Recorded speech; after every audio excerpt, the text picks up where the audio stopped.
Muchachos y muchachas, the day that we have been waiting for. We have gone through this trial since day one here on this channel. And for those that are new here and you want to know the details that were uncovered in the trial, which were uncovered in the trial, you can go through my playlist. I made it from day one. We went through every single argument. We went through transcripts of the trial to corroborate what was actually going on, as well as filling you in on little, meat and potato knowledge nuggets to help you understand what the claims and allegations were made throughout the trial. So with that being said, takes us to today, where Ghislaine Maxwell has been found guilty on 5 out of 6 counts.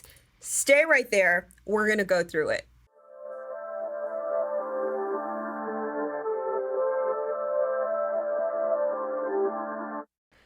If you've got any loved ones who are 60 or older, their retirement savings could be at risk, and they wouldn't even know it. With everything going on in the world today, inflation is making prices go up, and it would make life difficult for those you care about. But thanks to my friends at 𝘥𝘆𝑚, you can still protect your savings with physical gold and silver. Go to natlylikesgold.com or call 855-849-5132, and they'll give you or your loved ones up to $10,000 in free silver when you open a qualifying account. Go to natlylikesgold.com or call 855-849-5132 and tell them I sent you. Now, back to the show. And we're back. Okay, so like I said, we have been going through this trial since day one. Now, I just want to preface this that, I kind of scale the reaction on my platform to see where people's minds are at. And I've seen a lot of interesting comments like, let me back up a little bit. Throughout the trial, a lot of people were like, nothing is going to come of this and she's going to escape and, nothing is going to happen. And yet I stuck through the trial because I believe that, we just truly don't know what is going to happen. A lot of people out there, a lot of truthers claim to know what's going to happen or claim to have some sort of heavy inference that they know what's going to happen. But the truth is we all don't know what's going to happen. Hence today, Ghislaine Maxwell found guilty on 5 out of 6 counts. So with that being said, when I was, sort of assessing the comments on, one of my Instagram posts announcing the guilty verdict, I saw, not only people were before saying, oh, she's not going to be found guilty. She's going to be let go and all these things. And now people are saying, but nothing happened. No details came out of this trial. When, for you guys who have been sticking with me since day one, you guys know that we found out some new information, and I was able to corroborate it with other claims made in the past and in several articles. So there's definitely some information that was uncovered and filled in. So again, for those that have been sticking with me since day one, please let everybody know in the comments, that there was stuff that you learned and you did gain knowledge on within the whole Epstein saga. So with that being said, let's go through the guilty verdict of Ghislaine Maxwell. This is coming from the dailymail.com. Ghislaine Maxwell, 60, is found guilty of sex trafficking minors for Jeffrey Epstein, showed no emotion as the verdict was read out, and now faces up to 65 years in prison. Hey guys, it's editing me here, and I realized as I was editing the video that I didn't list the counts out. So here are the counts that Ghislaine Maxwell was found guilty on. Count 1, conspiracy to entice a minor to travel to engage in illegal sex acts, which carries a maximum sentence of 5 years in prison. Count 3, conspiracy to transport a minor with the intent to engage in criminal sexual activity, which carries a maximum sentence of 5 years in prison. Count 4, transporting a minor with the intent to engage in criminal sexual activity, which carries a maximum sentence of 10 years in prison. And count 5, conspiracy to commit sex trafficking of minors, which carries a statutory maximum of 5 years in prison. All right, with those being listed out, enjoy the rest of the video. So we heard 4 accusers, 3 under pseudonym, 1 was just self-identified. as her legal name, Annie Farmer. We heard from pilots. We heard from FBI analysts, FBI agents. We heard from law enforcement, as well as Jeffrey Epstein's employees of his household. So there were a lot of new details that we found out through this. I also want to mention that Ghislaine Maxwell just turned 60 as of Christmas Day. So, it looks to be that now, we're going to have to, see about her perjury. I believe she has to be trialed for perjury, and then we're going to do that separately outside of this trial. So going in here, Ghislaine Maxwell has been found guilty of sex trafficking and other charges. After 6 days of deliberation, a jury of 6 men and 6 women found the British socialite guilty on 5 of 6 counts and except enticing an individual under the age of 17 to travel with intent to engage in illegal sex acts. She faces a maximum sentence of 65 years in prison. The 6th count, sex trafficking of an individual under the age of 18, carries a maximum sentence of 40 years in prison. Maxwell did not appear to react to the verdict, and after they were read out by Judge Allison Nathan, she calmly opened a bottle of water and poured herself a glass. Her lawyer, 𝘱𝘭𝘏𝘐𝑜, sitting next to her, put his arm around her and gave her a hug, and she leaned into his shoulder. In the public gallery sat her siblings, Isabel, Christine, and Kevin. Only Isabel appeared to react and hang her head and hung her head. Okay, I'm sorry. I really don't mean to emphasize on that word. I just got a little taken back by the word. Okay, she slumped over, I guess, at the reading of the verdict. Now, an interesting detail that I did mention throughout the trial is that her siblings, who have attested for her, who have gone to bat for her, and all these things. They have also gone to the UN to plead her case, saying that she was living in deplorable conditions, that, she needed out and all these things. So very interesting. But nonetheless, I don't know what happened with the UN thing. I just found that very interesting that they were, doing that. And they used, I believe, Parisian lawyers to do that. Continued. Maxwell walked out of the court flanked by 2 security guards. She was not handcuffed or shackled on her legs.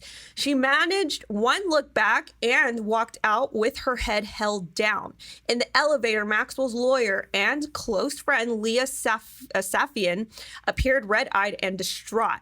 Judge Nathan read out the verdict after being passed in an envelope after each juror to confirm that it was correct by passing around a microphone.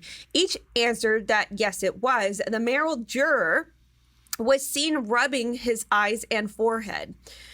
It was a sensational month-long trial filled with tearful testimony, a trove of never-before-seen photos submitted into evidence, and shocking claims that the British socialite was a sophisticated predator. So, also, to comment on those photos, something that I found very surprising, and you know what? This is probably just the process of law, and you know what? They did get a guilty verdict. I don't know why I joked. Okay, a guilty verdict. But something that I found very interesting within all this is that there were actually 37,000 photos to choose from. And from those 37,000 photos, they actually narrowed in on the romantic side of the relationship of Jeffrey Epstein and Ghislaine Maxwell. So there were other things that were released within this trial. There is an hour-long raid video of Jeffrey Epstein's, I believe it's a Palm Beach mansion. There were photos of within the mansion that were released as well, badly decorated, but that's also some new detail that we found out there. These are some of the new photos that we received out of the trial.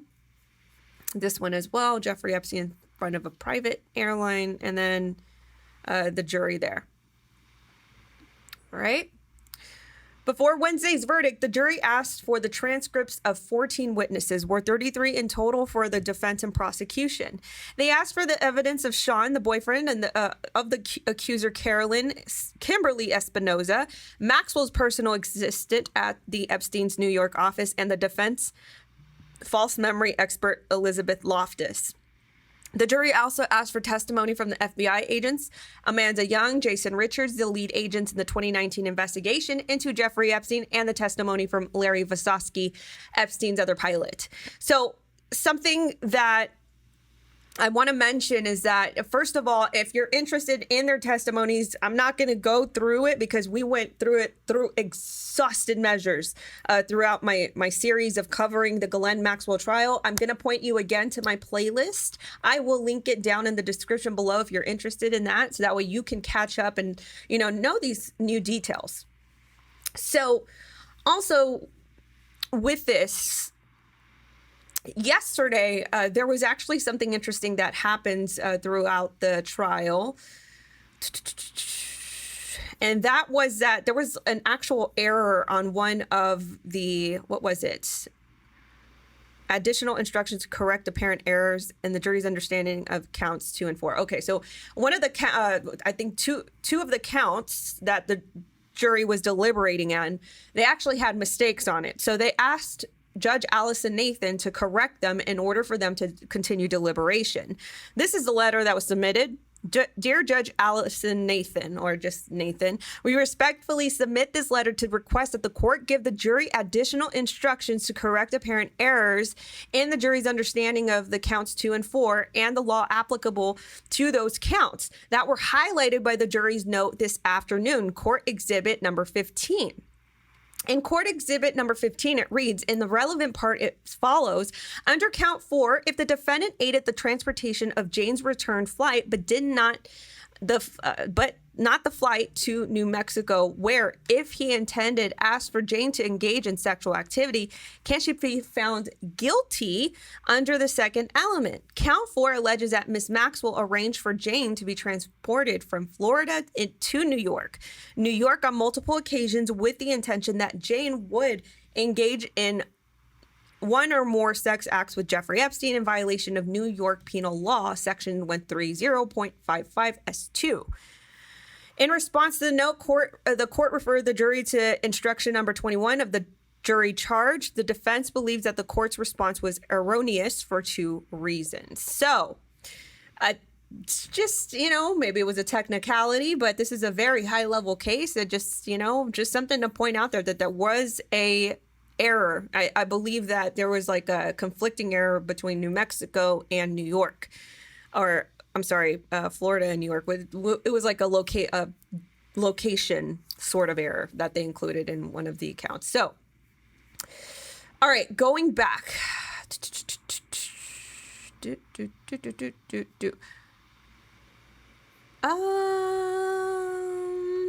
Where was I?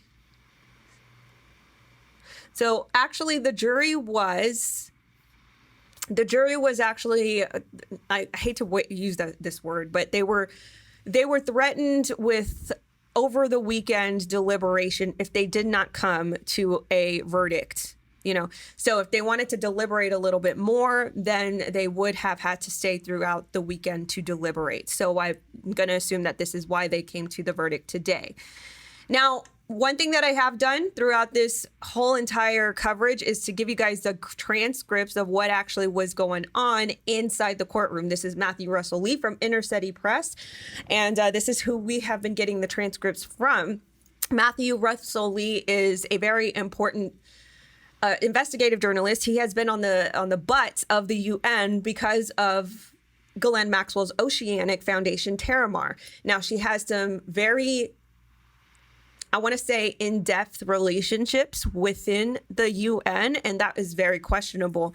What exactly was the plan with 𝘸𝘪𝘀 and, the UN's involvement? So anyway, this is why I did trust this person for the transcripts, and so far throughout the trial, it has added up and corroborated everything from our mainstream sources, or, news outlets, if you want to call it that.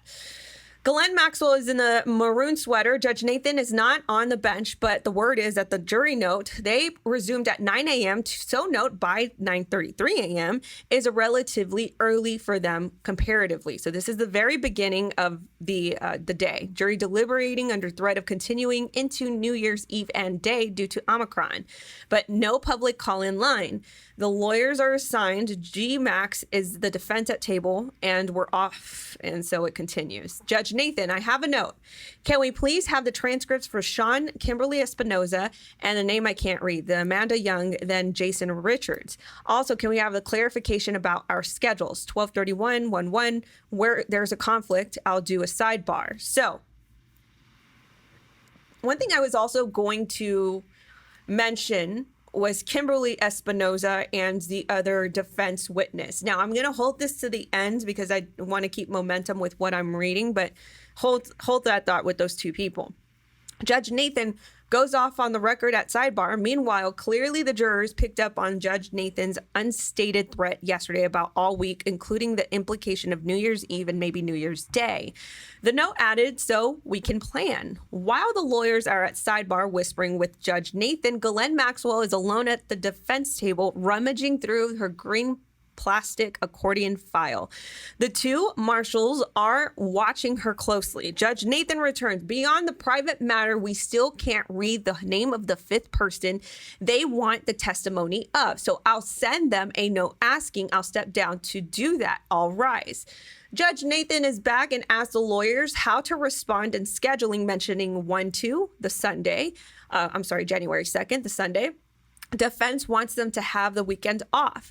Judge Nathan, not much, only if unmovable commitments. Judge Nathan says, given my concern about Omicron quarantine for 10 days, we need to proceed every day. Attorney USA says, we agree, every day absent a hardship. Judge Nathan, so I'm going to tell them, yes, 12/31, 1/1, and 1/2. I mean, December 31st, January 1st, and January 2nd, unless you reach a verdict, unless a movable conflict. So that's as much as detail we're going to get. Now you guys know that there is a verdict now. So the big question now is what is going to happen from here forward? So whether you know it or not, early January, there is going to be, I believe it's like a hearing for the Virginia Robert Giuffre case against Prince Andrew.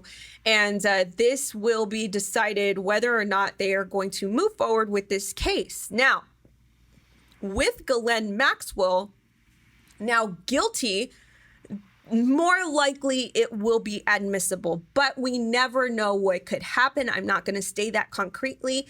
I'm just saying that, there is now some sort of leverage to continue on with that case, or it could go the other way and the judge just throws out that case completely. So there is some detail on the Prince Andrew situation. Now, if you guys are new to my channel, I actually did a very interesting video on the infamous photo captured of Prince Andrew and Jeffrey Epstein. I would encourage you to go check out that article because it not only covers the backstory to getting that photo, but it includes a lot of other details that I had no idea about. So anyway, no way back for Prince Andrew, the outcast royal. Ghislaine Maxwell verdict changes little for busted flush Prince, who has become a toxic brand for his family, says a royal expert. So the guilty verdicts in New York will change a little for Prince Andrew, who is a busted flush due to his friendship with billionaire pedophile Epstein and Ghislaine Maxwell, according to royal experts. The jury's confirmation that Ghislaine was a willing accomplice for the late Epstein to serve to place Andrew beyond the pale for his elder brother, Prince Charles, who already saw him as a liability for the royal family. The Duke of York's lawyers will try to have the civil lawsuit brought by his accuser, Virginia Roberts Giuffre, thrown out of court early next month. But today's result will make that much more difficult for them. Now, this is just something that the Royal Observers say, and, who knows if they're paid to say this or paid to give their opinion like this, but I'm just going to say it anyway, just so you know how the royal side of things opine. A Royal Observer believed that even a victory for Andrew at that stage or a full trial expected in the autumn would still not be enough to remove the stigma attached to his name over his friendship with Epstein. So again, there are some I say that because it's pretty obvious that the royal family had some sort of knowledge on this, prior to the press getting a hold of it. And even to the point where the queen herself had to oust her own son from his royal duties, have him not show up in public as much. I think that they're now starting to scramble to at least seem conflated with the truth. Like, they have to tell the truth in some sort of way. And a sensational verdict in Ghislaine's case will have done nothing to bolster confidence in Andrew's camp at having Ms. Giuffre's lawsuit dismissed. Did you guys hear that? Whoops, I accidentally clicked that picture and I did not mean to. So let me read that part again. The sensational verdict in Ghislaine Maxwell's case today will have done nothing to bolster confidence in Andrew's camp at having Ms. Giuffre's lawsuit dismissed, meaning that this could be great leverage for Virginia Roberts Giuffre and her case to be heard in court, or, moved to the phase of trial at least. He's a busted flush, one seasoned royal expert told Mail Online. Unfortunately, Andrew is no longer so much the evidence and proof or what, if anything, went on with Virginia Roberts Giuffre. It's all about public perception. Andrew's handling of his whole affair, coupled with his car crash news site interview, 𝘿𝘶𝘮𝘮𝘮 which, by the way, was the most incriminating interview he could have ever done. If you guys haven't seen that interview, I encourage you to look it up. I'm going to give it to you again. 𝘿𝘶𝘮𝘮𝘮. Just take note of that name and just type in Prince Andrew 𝘿𝘶𝘮𝘮𝘮 interview. I'm sure it'll pop up pretty easily for you, but it was a train wreck. He completely caught himself in a web of stutters, rambles, and conflicting answers that kind of give away his position. And added on to that, body language that was very telling. Only the Queen, who has also considered him as her favorite, remains loyal, while the other royals were keen to keep him at arm's length. Officially, Andrew's position is that he stepped back from royal duties while the court case is resolved, but it's difficult to envisage how he could once again take his place in public life in the same way as previously. At the moment, the Duke is not expected to play in a high-profile part in the forthcoming commemorations for the 40th anniversary in the Falklands War in June, despite his role on active service as a Royal Navy Sea King helicopter pilot during the 1982 conflict. Not looking good, Prince Andy. This is the part that I just want to mention once here. Prince Andrew, very much so, was frequently mentioned by the prosecution in the trial as a friend of Epstein and Miss Maxwell, a visitor to the billionaire's townhouse in Manhattan and his private island, Little St. James, and as having traveled at least 4 times on the infamous Lolita Express, Epstein's private jet. So, with that being said, I just want to remind you guys to go watch the recent video that I just produced on Prince Andrew and all the details with his friendship with, Jeffrey Epstein. I just think that maybe some of those details are going to show up at trial if indeed it does move forward. And it is possible that, we're going to see other really, really bad, incriminating things that he has already done. He said things like, he doesn't sweat. He has a condition where he doesn't sweat, although he's pictured very much so sweating in a nightclub, dancing on some girl. Prince Andrew just really dug a hole for himself. I don't think that he expected this to go that long or to go this far. And thus we're here. Ghislaine Maxwell found guilty on 5 out of 6 counts. Guys, let me know, what are your thoughts in the comments below? Do you still think that nothing will come of this, or learning through the trial, the new details and, all of the other things that we learned, that was already in publication for the public? Do you think that there's a chance that there could be some justice somewhere in the system? let me know your thoughts. Guys, thank you so much for tuning into my channel. Thanks for subscribing if you did already, as well as sharing this channel organically with your groups, whether it's in Telegram, group chats, Instagram chats, to Facebook groups, wherever you have your conversations. I really appreciate that organic share for me. And also, thank you just so much for your love and your support. I really appreciate you all. I will catch you in the next episode. Have a great